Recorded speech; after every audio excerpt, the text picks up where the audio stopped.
അസ്സലാമലൈക്കും. എല്ലാവർക്കും ഷിഫൂസ് കിച്ചൺ ടൂറിലേക്ക് സ്വാഗതം. ഇന്ന് ഞാൻ വന്നിട്ടുള്ളത് ചിക്കൻ കൊണ്ടാട്ടത്തിൻ്റെ റെസിപ്പി ആയിട്ടാണ്. കഴിക്കാൻ നല്ല ടേസ്റ്റാണ്. നമുക്ക് സിമ്പിളായിട്ട് റെഡിയാക്കാൻ പറ്റിയിട്ടുള്ള റെസിപ്പിയാണ്. നമ്മൾ റെസ്റ്റോറൻറ്റിൽ നിന്ന് കഴിക്കുന്ന അതേ ടേസ്റ്റ് തന്നെ നമുക്ക് വീട്ടിൽ സിമ്പിളായിട്ട് റെഡിയാക്കി എടുക്കാൻ പറ്റും. നമുക്ക് നെയ്ച്ചോറിൻ്റെ കൂടെയും ചപ്പാത്തിയുടെ കൂടെയും ഫ്രൈഡ് റൈസിൻ്റെ കൂടെയൊക്കെ കഴിക്കാൻ പറ്റിയിട്ടുള്ള നല്ലൊരു കോമ്പിനേഷൻ തന്നെയാണ് നമ്മുടെ ചിക്കൻ കൊണ്ടാട്ടം.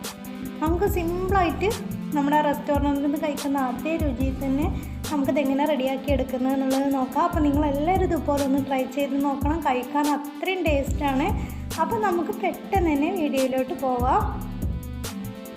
അപ്പോൾ ഞാൻ അതിന് വേണ്ടിയിട്ട് ഇതുപോലെ ചിക്കൻ എടുത്തിട്ടുണ്ട്. അപ്പോൾ ഞാൻ അധികം എല്ലില്ലാത്ത പീസ് ചിക്കനാണ്. അതിൽ കുറച്ച് എല്ലുള്ള പീസും ഉണ്ട്. നമുക്ക് എല്ലില്ലാത്ത പീസ് മാത്രമായിട്ടും എടുക്കുക. അതുപോലെ കുറച്ച് എല്ലുള്ള പീസും അങ്ങനെ വേണമെങ്കിലും എടുക്കുക. അതൊന്നും കുഴപ്പമില്ല. ഇപ്പോൾ കഴുകിയിട്ട് ഞാനിതുപോലെ കട്ട് ചെയ്തെടുത്തിട്ടുള്ള ചിക്കനാണ്. അപ്പം നമുക്ക് ഫസ്റ്റ് നമ്മുടെ ചിക്കനൊന്ന് മാഗ്നേറ്റ് ചെയ്ത് വെക്കാം. അപ്പോൾ ഞാൻ ഫസ്റ്റ് തന്നെ 1 സ്പൂൺ മല്ലിപ്പൊടി ഇട്ട് കൊടുക്കുന്നുണ്ട്. ഇനി 1/2 സ്പൂൺ മഞ്ഞൾപ്പൊടി ഇട്ട് കൊടുക്കാം.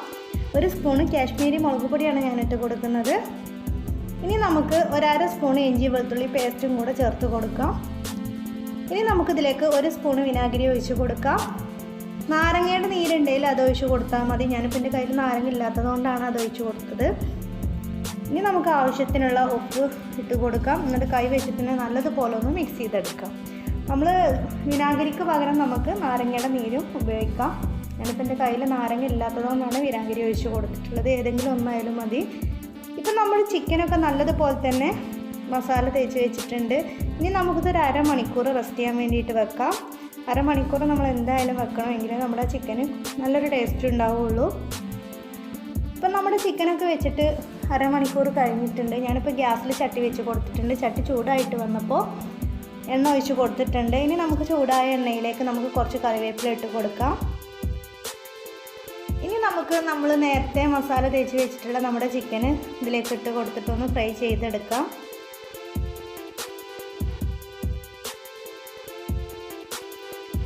അപ്പോൾ എൻ്റെ ഈ ചാനൽ ആദ്യമായിട്ട് കാണുന്നവർ നിങ്ങൾക്ക് ഇഷ്ടപ്പെടുകയാണെങ്കിൽ സബ്സ്ക്രൈബ് ചെയ്യണം, ലൈക്ക് ചെയ്യണം, ഷെയർ ചെയ്യണം. പിന്നെ ബെൽ ബട്ടൺ എനേബിൾ ചെയ്യാൻ മറക്കരുത്. അപ്പോൾ ഇനി ഞാനിപ്പോൾ മസാല തേച്ച് വെച്ചിട്ടുള്ള മുഴുവൻ ചിക്കനും ഒരു പ്രാവശ്യം തന്നെ ഇട്ടിട്ടാണ് ഇപ്പോൾ ഫ്രൈ ചെയ്തെടുക്കുന്നത്. അപ്പോൾ ഇനി നമുക്കിത് ഒരു 5 മിനിറ്റ് കഴിഞ്ഞതിന് ശേഷം നമ്മളൊന്ന് ഇളക്കി കൊടുത്താൽ മതി. അതിന് ശേഷം നമ്മളിത് തിരിച്ചോ മറിച്ചോ ഒക്കെ ഇട്ട് കൊടുത്തിട്ട് നമുക്കിത് നല്ലതുപോലെ തന്നെ ഒന്ന് ഫ്രൈ ചെയ്തെടുക്കാം.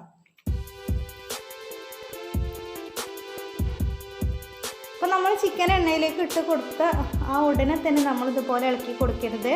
ഒരു 5 മിനിറ്റ് കഴിഞ്ഞതിന് ശേഷം ഇളക്കി കൊടുക്കുക. പിന്നെ നമുക്ക് തിരിച്ചും മറിച്ചും ഇതുപോലെ അങ്ങ് ഇട്ട് കൊടുത്തിട്ട് നമുക്ക് നല്ലതുപോലെ തന്നെ ഒന്ന് ഫ്രൈ ചെയ്തെടുക്കാം. അപ്പോൾ ഇത് ഏകദേശം ഫ്രൈ ആയി വന്നിട്ടുണ്ട്. നമുക്ക് ഒന്നും കൂടെ ഇതൊന്ന് വേവിച്ചെടുക്കാം. പെട്ടെന്ന് തന്നെ റെഡി ആയിട്ട് വരും. നമ്മൾ അരമണിക്കൂർ റെസ്റ്റ് ചെയ്യാൻ വെച്ചുകൊണ്ടുതന്നെ നമ്മുടെ ചിക്കൻ നല്ല സോഫ്റ്റ് ആയിട്ടുണ്ട്. അപ്പോൾ നമുക്ക് പെട്ടെന്ന് തന്നെ റെഡിയാക്കി എടുക്കാൻ വേണ്ടിയിട്ട് പറ്റും.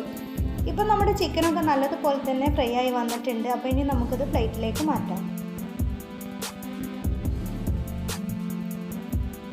അപ്പം നമ്മുടെ ചിക്കനൊക്കെ ഇവിടെ ഞാൻ പ്ലേറ്റിലേക്ക് മാറ്റിയിട്ടുണ്ട്. അപ്പോൾ ഇനി നമുക്ക് ഇതിൽ നിന്ന് കുറച്ച് എണ്ണ മാറ്റിയെടുക്കണം. നമുക്ക് ഈ മുഴുവനായിട്ടുള്ള എണ്ണ വേണ്ട. അപ്പോൾ നമ്മുടെ ചിക്കനൊക്കെ നമ്മളിത് കോരിയെടുത്തിട്ടുണ്ട്. ഇനി നമുക്ക് ഇതിൽ നിന്ന് ഒരു 3 സ്പൂൺ എണ്ണ അതിൽ വെച്ചിട്ട് ബാക്കിയുള്ള എണ്ണ അങ്ങ് മാറ്റിയെടുക്കുക. ഈ ഫ്രൈ ചെയ്തെടുത്ത എണ്ണേനെ എടുത്താൽ മതി. അപ്പോൾ ഞാനിതിലേക്ക് 3 സ്പൂൺ എണ്ണ വെച്ചിട്ട് ബാക്കിയുള്ള എണ്ണയൊക്കെ മാറ്റിയെടുത്തിട്ടുണ്ട്. ഞാനിപ്പോൾ ഇതിലേക്ക് ഒരു 2.5 സ്പൂൺ വറ്റൽമുളക് പൊടിച്ചെടുത്താണ് ചേർത്ത് കൊടുത്തിട്ടുള്ളത്.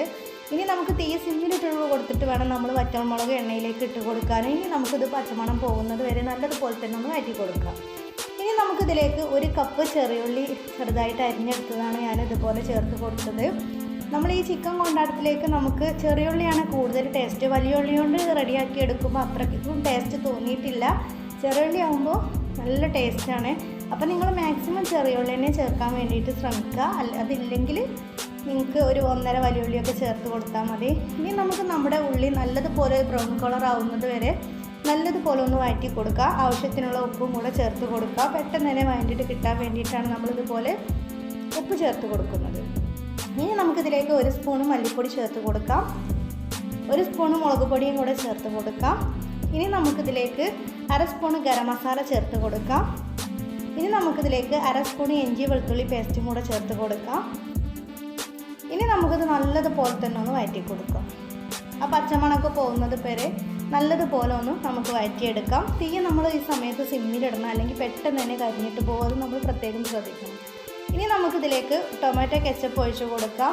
ഒരു 1/4 കപ്പ് ടൊമാറ്റോ കെച്ചപ്പാണ് ഞാൻ ഒഴിച്ച് കൊടുക്കുന്നത്. ഇനി നമുക്ക് നല്ലതുപോലെ തന്നെ ഒന്ന് ഇളക്കി കൊടുക്കാം. ഇനി നമുക്കൊരു 1/4 കപ്പ് വെള്ളവും കൂടെ ഇതിലേക്ക് ഒഴിച്ച് കൊടുക്കാം. അപ്പോൾ ടൊമാറ്റോ കെച്ചപ്പ് ഇല്ലാത്തവർ 2 തക്കാളി നല്ലതുപോലെ ചൂടാക്കിയിട്ട് അതിൻ്റെ തൊലിയൊക്കെ ഒന്ന് കളഞ്ഞെടുത്തിട്ട് അതൊന്ന് മിക്സിയിലിട്ട് അടിച്ചെടുത്തിട്ട് കുറച്ച് പഞ്ചസാര ഇതൊക്കെ ആയിട്ട് അതൊന്ന് വറ്റിച്ച് കുറുക്കിയെടുത്താൽ മതി. ടൊമാറ്റോ കെച്ചപ്പ് ഇല്ലാത്തവർ, ടൊമാറ്റോ കെച്ചപ്പ് ഉള്ളവർ ടൊമാറ്റോ കെച്ചപ്പ് തന്നെ ചേർത്ത് കൊടുക്കുക. ഇപ്പം ഞാനിതിലേക്ക് 1/4 കപ്പ് വെള്ളവും കൂടെ ഒഴിച്ച് കൊടുത്തിട്ടുണ്ട്. ഇനി നമുക്കിതിലേക്ക് ആവശ്യത്തിനുള്ള ഉപ്പൊന്ന് നോക്കിയിട്ട് ഉപ്പൊന്ന് ചേർത്ത് കൊടുക്കാം. നമ്മൾ ഉള്ളിയിലേക്ക് ഉപ്പ് ഇട്ടിട്ടുണ്ട്. അപ്പോൾ നമ്മൾ ഉപ്പ് ചേർക്കുമ്പോൾ പ്രത്യേകം ശ്രദ്ധിക്കണം, കൂടി പോവാതെ. അപ്പോൾ ഇനി നമുക്കിത് നല്ലതുപോലെ തിളച്ച് വന്നതിന് ശേഷം നമ്മൾ നേരത്തെ ഫ്രൈ ആക്കി വെച്ചിട്ടുള്ള ചിക്കൻ ഇതിലേക്ക് ഇട്ട് കൊടുക്കാം. ഇപ്പം നമ്മൾ ചിക്കനൊക്കെ ഇതിലേക്ക് ഇട്ട് കൊടുത്തിട്ടുണ്ട്. ഇനി നമുക്ക് തീ ഒരു മീഡിയത്തിൽ ഇട്ട് കൊടുത്തിട്ട് ഒരു 5 മിനിറ്റ് ഇതുപോലെ ഒന്ന് ഇളക്കി കൊടുക്കുക. പെട്ടെന്ന് തന്നെ നമ്മുടെ ചിക്കനിലേക്ക് ഈ ഗ്രേവിയൊക്കെ പിടിച്ചിട്ട് വരും. കഴിക്കാൻ നല്ല ടേസ്റ്റാണ്. നിങ്ങളെല്ലാവരും ഇതുപോലെ ഒന്ന് ട്രൈ ചെയ്ത് നോക്കണം. ഇനി നമുക്ക് തീ ഒരു മീഡിയത്തിൽ ഇട്ട് കൊടുത്തിട്ട് ഇതുപോലെ ഒന്ന് ഇളക്കി കൊടുക്കാം. കുറച്ച് ഗ്രേവിയോട് കൂടെ കഴിക്കണം എന്നുണ്ടെങ്കിൽ നമുക്ക് ഗ്യാസ് ഇപ്പോൾ ഓഫ് ചെയ്യാം. പക്ഷേ നമ്മൾ ചിക്കൻ കൊണ്ടാട്ടം ഒന്നും കൂടെ ഗ്രേവി ഇല്ലാതെയാണ് കഴിക്കാൻ കൂടുതൽ ടേസ്റ്റ്. അപ്പോൾ ഞാനിപ്പോൾ നല്ലതുപോലെ തന്നെ വറ്റിച്ചെടുക്കുന്നുണ്ട്. അപ്പോൾ നമ്മുടെ ടേസ്റ്റി ആയിട്ടുള്ള ചിക്കൻ കൊണ്ടാട്ടം റെഡി ആയിട്ടുണ്ട്. അപ്പോൾ ഇനി നമുക്കിത് പ്ലേറ്റിലേക്ക് മാറ്റാം. അപ്പോൾ വീഡിയോ ഇഷ്ടപ്പെട്ടാൽ ലൈക്ക് ചെയ്യാൻ മറക്കരുത്. അപ്പോൾ ഇൻഷാ അല്ലാഹ് ഞാൻ വേറൊരു വീഡിയോസുമായിട്ട് വീണ്ടും വരാം. Thank you for watching.